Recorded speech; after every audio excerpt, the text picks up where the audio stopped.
The new Cirium Fleet Forecast reveals demand for approximately 44,500 new aircraft globally over the next 2 decades, worth $2.9 trillion. The forecast, published by Ascend by Cirium, the consultancy arm of aviation analytics firm Cirium, is an independent outlook of the global passenger and freighter market for the next 20 years. It reaffirms an encouraging long-term projection for the aviation industry and its recovery from the COVID-19 pandemic, predicting that 20-year aircraft deliveries will be 1% lower globally than predicted a year ago.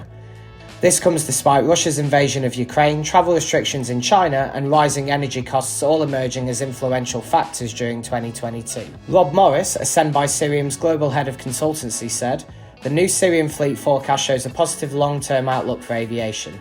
The industry is undergoing structural changes but remains on course to return to traditional growth paths by 2025. The global passenger fleet will be required to increase by around 22,000 aircraft to service passenger traffic, which we predict to grow 3.6% annually to reach 47,700 aircraft by the end of 2041. These new aircraft will be required to meet demand for air travel, but also to replace less efficient, older generation types." Asia Pacific remains a key growth region for new deliveries, driven by China.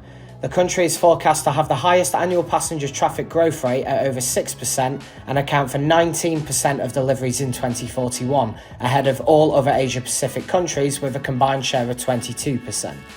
North American and European airlines are projected to account for 21% and 17% of deliveries respectively.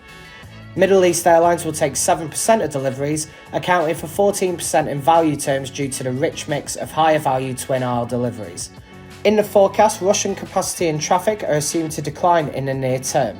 Combined with the complete cessation of Ukraine's civil aviation activity, Russia/CIS traffic is then forecast to stabilise at 70% of 2019 levels in 2024.